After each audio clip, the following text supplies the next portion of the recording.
Friends, welcome to my channel learn try and repeat. आज का question हमारा है प्रोसेस अकाउंटिंग का क्वेश्चन है, प्रोसेस कॉस्टिंग का। इस क्वेश्चन में उसने कहा है the product X is obtained after it passes through the 3 district processes. You are required to prepare process account and abnormal loss and gain account from the following information. हमें material दिया है, direct wages है और production overhead दिया है, और उसने कहा है 1000 unit of at the rate ₹6 per unit were introduced in the process 1। Production overhead is to be distributed as 100% of direct wages. इसका मतलब है कि जैसे डायरेक्ट वेजेस डिस्ट्रीब्यूट किए हैं वैसे ही प्रोडक्शन ओवरहेड को डिस्ट्रीब्यूट करना है। उन्होंने प्रोसेस 1, 2, 3 और तीनों की उन्होंने बताई हुई है। एक्चुअल आउटपुट इन यूनिट्स, एबनॉर्मल लॉसेस बताए हैं और वैल्यू ऑफ स्क्रैप बताई है। तो चलो ये क्वेश्चन करते हैं। तो सबसे पहले मैंने अकाउंट ऑलरेडी बनाकर रखे हैं, तो सबसे पहले मैं प्रोसेस 1 बनाने लगी हूं। So this is my format. ये शुरू होता है particular, quantity, rate, amount, particular quantity, rate, amount. तो सबसे पहले जो चीज़ें हमें गिवन है उसे हमें मटेरियल गिवन है, तो मैं यहाँ लिख रही हूँ टू मटेरियल हमें रुपीज़ में गिवन है, क्वांटिटी रेट में कुछ नहीं आएगा, सीधा हम डालेंगे 5200। उसके बाद हमें डायरेक्ट वेजेस गिवन है तो सीधा डालेंगे डायरेक्ट वेजेस, और डायरेक्ट वेजेस उसने क्वांटिटी रेट कुछ नहीं गिवन, वेजेस डायरेक्ट गिवन है तो ये भी 4000 रुपीज डायरेक्ट डलेगा। फिर उसने कहा था प्रोडक्शन ओवरहेड उसने कहा सेम डिस्ट्रीब्यूट करने हैं जैसे डायरेक्ट वेजेस कर रहे थे, तो ये भी 18000 है, ये भी 18000 है, तो सेम अमाउंट में ट्रांसफर कर दूंगी। जैसे इधर भी 4000 हो जाएगा प्रोडक्शन ओवरहेड, इधर 4000, 6000 और 8000। सो यहाँ पे मैं लिख रही हूँ to production overhead. Production overhead है मेरा, इसमें 4000 मैंने वो डाल दिया। फिर उसके बाद उसने कहा था 1000 जो है वो इनपुट डाले हैं, ठीक है। तो मैं यहाँ लिख रही हूँ टू इनपुट कितने थे, 1000 यूनिट्स थे इनपुट के, और 6 रुपीज़ के बेसिस 6 रुपीज़ पर यूनिट के हिसाब से डाले हैं, तो टोटल हो गए हमारे 6000, ठीक है। तो ये 6000 टोटल हो गए। और उसके बाद उसने कहा है आपको आउटपुट गिवन है, सो मैं आउटपुट डाल रही हूँ, ठीक है। तो मैं थोड़ा सा एंड में डाल रही हूँ, यहाँ मैं डाल रही हूँ बाय ट्रांसफर। जो आउटपुट होगी ऑब्वियसली हम ट्रांसफर करते हैं टू प्रोसेस 2 पे, वो ट्रांसफर हो जाएगी। तो वो कितनी है, वो हमें 950 यूनिट्स गिवन है। सो यहाँ तक तो हो गया, जो हमें चीज़ें गिवन थी मैंने वो डाल दी। अब नेक्स्ट स्टेप है, सबसे पहले हम इसमें क्या करेंगे, हम अपने नॉर्मल लॉसेस को निकालेंगे। नॉर्मल लॉस 5% है, सो मैं नॉर्मल लॉस कैसे निकाल रही हूँ। नॉर्मल लॉस के लिए मेरे यूनिट्स थे 1000 का मैं 5% करूंगी, तो 1000 का 5% करूंगी तो मेरे पास आ जाएगा 50 यूनिट्स। तो ये मैंने 50 यूनिट्स लिए, ठीक है। और मुझे उसकी साथ में कितने की वो सेल की है वो मुझे दी हुई है, दैट इज 4। सो मैं यहाँ लिख रही हूँ बाय नॉर्मल लॉस, यूनिट्स आए 50, रेट है एक यूनिट का 4 और 200 इसका अमाउंट हो गया, ठीक है। सो इस केस में ये 950 है और 50 हो गए, 1000 यूनिट्स कंप्लीट हो रहे हैं यहाँ पूरे 1000, ठीक है। और यहाँ पे भी 1000 यूनिट कंप्लीट हो रहे हैं, ठीक है। अब क्या है, हमें यहाँ का बैलेंसिंग फिगर से भी निकाल सकते हो या आप रेट निकाल सकते हो। मैं तो आपको यहाँ पे रेट करना सिखाऊंगी। तो सबसे पहले मैं अपनी डेबिट साइड को कर रही हूँ ऐड 5200 प्लस 4000 प्लस 6000, सो 19200 है, 19200। अब 19000 माइनस 200, तो इसका सबसे पहले हम फॉर्मूला लिखते हैं। हमारा फॉर्मूला क्या है, हमारा फॉर्मूला है कॉस्ट पर यूनिट का फॉर्मूला क्या होता है हमारा, इज इक्वल टू जो हमारी टोटल कॉस्ट है हम पहले वो लेते हैं, मतलब हम अपनी डेबिट साइड का टोटल करते हैं और उसमें से माइनस कर देते हैं the value of normal loss divided by unit introduce, divided by units, जितने यूनिट थे टोटल या लिख सकते हो, या जितने इंट्रोड्यूस किए थे हमने वो है, और माइनस हम उसमें से कर देते हैं नॉर्मल लॉस यूनिट्स को। So minus normal loss units. ठीक है, तो सबसे पहला मेरा डेबिट साइड का टोटल आता है जो कि आया 19,200। सो मैं यहाँ क्या कर रही हूँ, मैंने यहाँ किया 19,200 माइनस मेरी नॉर्मल लॉस वाली वैल्यू, उसको 200 माइनस कर दिया, डिवाइडेड बाय मेरे इंट्रोड्यूस कितने यूनिट्स किए थे मैंने 1000। ठीक है, उसमें से नॉर्मल लॉस के यूनिट्स थे 50। सो मैं यहाँ कर रही हूँ 1000 माइनस 50। सो ये मेरे पास आ जाता है 19,000 divided by 950। So 19,000 divided by 950, you will get 20. So this is rupees 20। सो ये जो 20 रुपीज है आप क्या करोगे, यहाँ पे लिख दोगे, ये रेट आ गया ट्रांसफर का। सो 20 इंटू 950 यू विल गेट 19,000। सो यहाँ पे आपका 19,000 आ जाएगा। अगर आप इतना हेडेक नहीं लेना चाहते हो तो आप बैलेंसिंग फिगर भी ले सकते हो, बट लेकिन ये जो फॉर्मूला है कॉस्ट पर यूनिट का, ये आपको बाकी स्टेप्स में हेल्प करने वाला है, बाकी प्रोसेस के केस में हेल्प करेगा। सो यहाँ तक मेरा प्रोसेस 1 कंप्लीट हो गया था। अब मैं यहाँ शुरू करने लगी हूँ प्रोसेस 2 को। सो जब प्रोसेस 2 पे आए हम, प्रोसेस 2 पे क्या करेंगे, तो ये मेरा पहले फॉर्मेट पूरा कर देती हूँ। Particular quantity rate amount, particular quantity rate amount.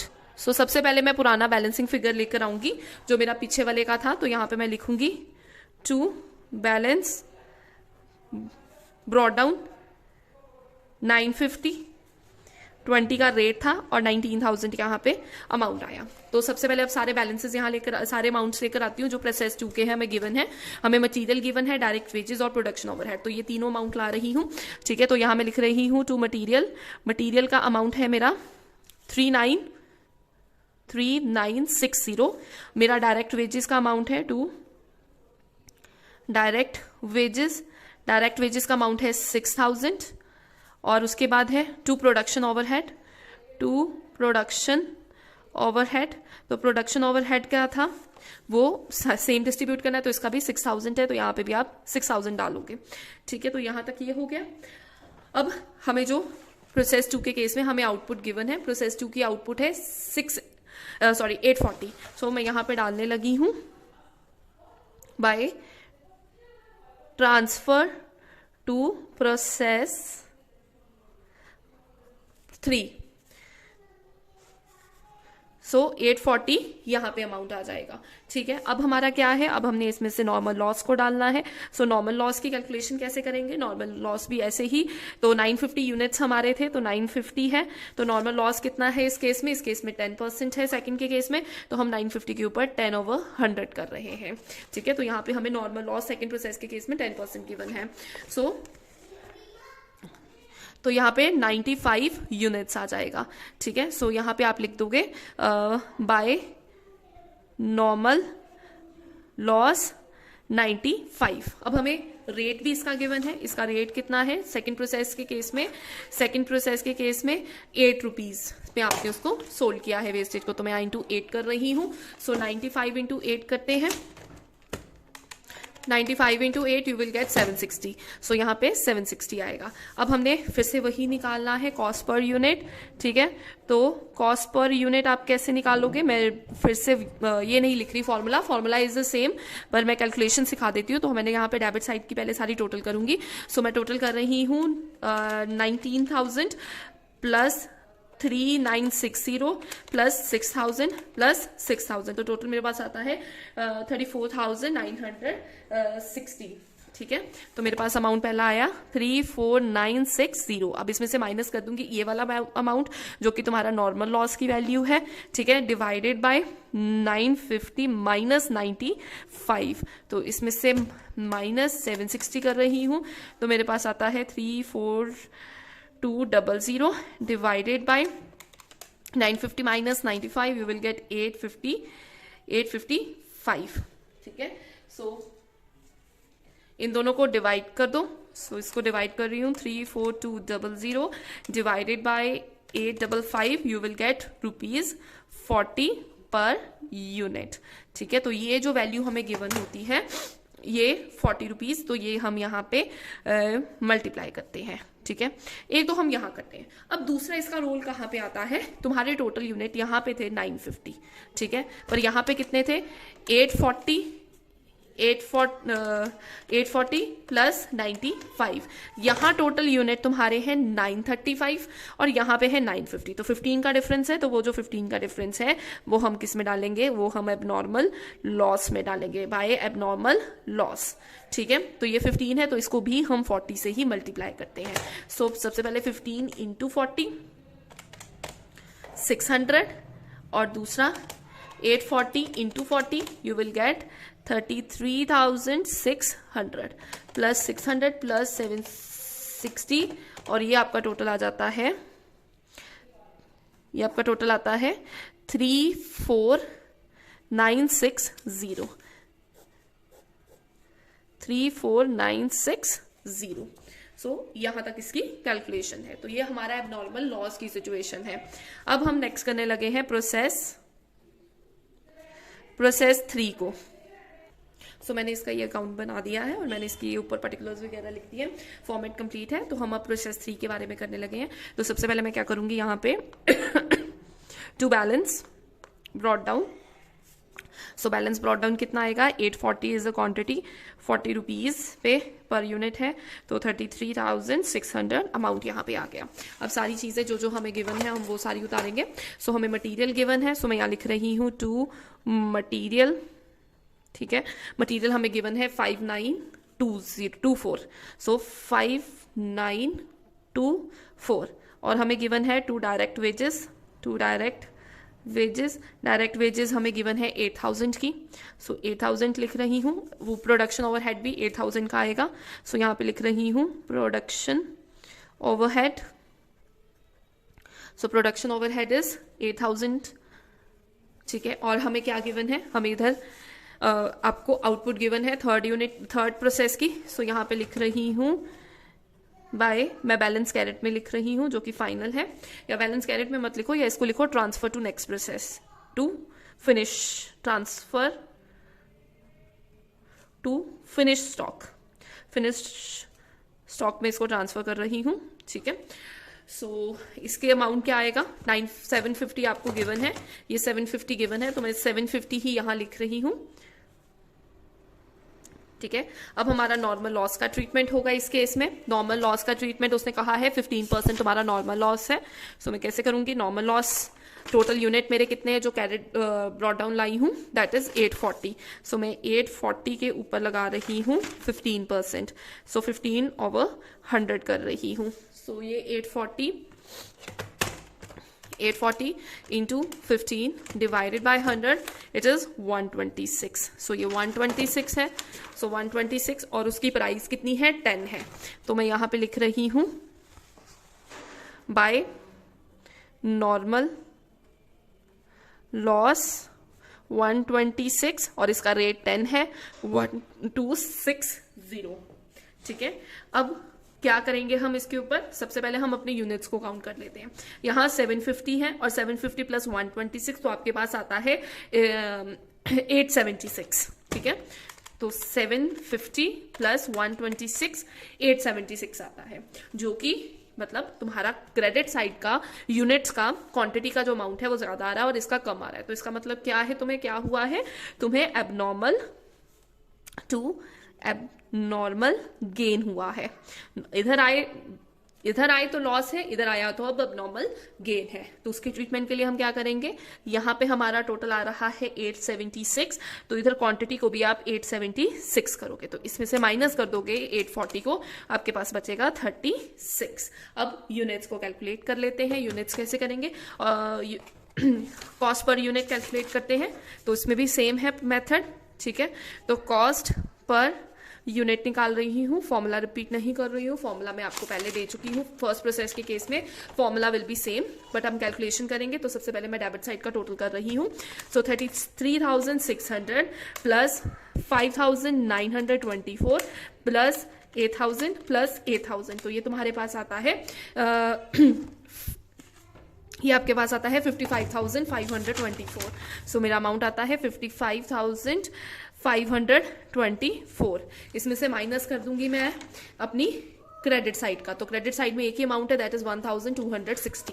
सो 1260, तो मैं इसको माइनस कर दूंगी और डिवाइड किससे करेंगे, 840 हमारा टोटल अमाउंट है, उसमें से 126 को माइनस कर सो 840 माइनस 126, तो इनको माइनस करते हैं, सो 55,524 minus 1260, you will get 54,264 and divided by 840 minus 126, 714, तो ये आपके पास आएगा, आप इसको डिवाइड करोगे, ये आपके पास आता है 76 रुपीज पर यूनिट, तो this is rupees 76 per unit. तो अभी आप इस अमाउंट को यूज करोगे 76 को, ठीक है। तो मैं क्या करूंगी, 76 एक तो मैं यहाँ पे लिखूंगी 76 और एक मैं यहाँ पे ये रेट पे लिखूंगी 76, सो 36 इंटू 76 2736 और 750 इंटू 76 इज 57,000, तो इन दोनों साइड्स का टोटल आ जाएगा आपके पास 58,260 और इसका भी आएगा 58,260। तो यहां तक तो प्रोसेस अकाउंट आपके कंप्लीट हो जाते हैं। अब उन्होंने इस क्वेश्चन में एक और चीज कही है, ठीक है, अगर आपको क्वेश्चन में मेंशन है तो ही करो, तो उन्होंने यहाँ पे कहा है एबनॉर्मल लॉस और एबनॉर्मल गेन अकाउंट भी बनाओ। सो यहाँ पे मैं वो दोनों अकाउंट्स भी बना के दिखाऊंगी आपको। तो सबसे पहले मैं एबनॉर्मल लॉस अकाउंट बना रही हूँ। पहले वाले केस में हमें कुछ भी नहीं हुआ, पहले केस में नहीं बनेगा, प्रोसेस 1 के केस में कुछ नहीं बनेगा, ठीक है। सो अब एबनॉर्मल लॉस का बनाने लगी हूं यहाँ पे अकाउंट, ठीक है। सो इसके लिए हमने सिर्फ रखना है particular quantity amount, particular quantity amount, ठीक है।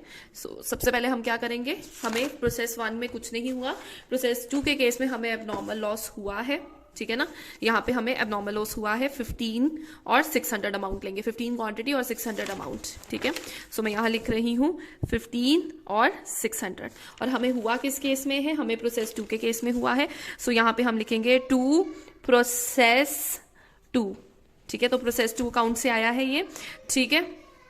अब नेक्स्ट स्टेप हमारा इसमें क्या है कि जो वेस्टेज है हम उसको कर देते हैं मल्टीप्लाई। कैसे करते हैं, बाय कैश करते हैं, जितने यूनिट्स हैं, जैसे यहाँ 150 यूनिट्स हैं, ठीक है। तो हम यहाँ पे लिखेंगे scrap value of wastage sold at the rate, ये कितने पे थी, 8 रुपीज में, जो गिवन है मैंने उसी से मल्टीप्लाई किया है, यहाँ पे 8 रुपीज इट इज गिवन, सो मैंने 8 के साथ मल्टीप्लाई करूंगी। सो 150 इंटू 8 करते हैं तो हमारे पास आता है 1200, सॉरी इट इज 15 ओनली, सो यहाँ पे 120 आता है। तो बैलेंसिंग फिगर बाकी लिख देंगे, तो वो किस में लिखेंगे, बाय कॉस्टिंग P&L अकाउंट। तो 600 माइनस 120, तो कितना बच जाएगा आपके पास, 480। तो मैं यहाँ लिख रही हूँ 480। यूनिट्स तो कंप्लीट हैं, सो लास्ट में इसको बैलेंस कर दो, इट इज अमाउंट्स लिख दो, सॉरी 15 600 15 और 600। अब नेक्स्ट क्या है, ऐसे ही एबनॉर्मल गेन के बारे में बनाऊंगी। एबनॉर्मल गेन हमें किस केस में हुआ है, एबनॉर्मल गेन हमें हुआ है प्रोसेस 3 के केस में। तो एबनॉर्मल गेन हुआ था तो वहां पे हमने डेबिट साइड पे लिखा था, तो उसका बैलेंस यहाँ पे हम कहाँ लाएंगे, क्रेडिट साइड पे। तो यहाँ पे हम लिखेंगे, तो पहले फॉर्मेट कंप्लीट कर रही हूं, ठीक है। तो यहाँ पे हम क्या लिखेंगे, यहाँ पे लिखेंगे बाय प्रोसेस 3 अकाउंट। तो प्रोसेस 3 अकाउंट में क्या था, प्रोसेस 3 में अब नॉर्मल गेन कितना था, 36 यूनिट्स 36 थे एंड 2736 अमाउंट था। तो मैं यहाँ पे वही अमाउंट लिख रही हूँ 36 और यहाँ पे लिख रही हूँ 2736 को, ठीक है। उसके बाद यहाँ पे फॉर्मेट इसका भी कंप्लीट कर लेते हैं, पर्टिकुलर क्वांटिटी अमाउंट, ठीक है। और यहाँ पे हम वैसे ही इस केस में क्या करेंगे, इसमें हम लिखेंगे टू नॉर्मल, मतलब हम नॉर्मल लॉस में से ले लेंगे जो भी हमारा शॉर्टफॉल हुआ है, शॉर्ट फॉल इन सेल। तो उसके लिए हम क्या करेंगे, यहाँ पे 36 का था, ये 10 रुपीज पे था, तो यहाँ पे 360 आना था और जो पेंडिंग अमाउंट है वो यहाँ पे लिख देंगे P&L अकाउंट, वो आ जाएगा 2376। सो यहाँ पे आप इसको क्या कर दोगे, बैलेंस कर दोगे, तो ये आ जाएगा 2736, 2736, 36, 36। सो ये पूरा फुल फ्लेज इस क्वेश्चन का ट्रीटमेंट है। आई होप ये आपको क्लियर है। अगर आपको इसमें कोई भी डाउट है तो आप कमेंट सेक्शन में ज़रूर बता सकते हैं, और आपको ऐसा कोई क्वेश्चन में डाउट है तो आप मेरे इंस्टा और फेसबुक पर भी क्वेश्चन पोस्ट कर सकते हैं। Thank you for watching.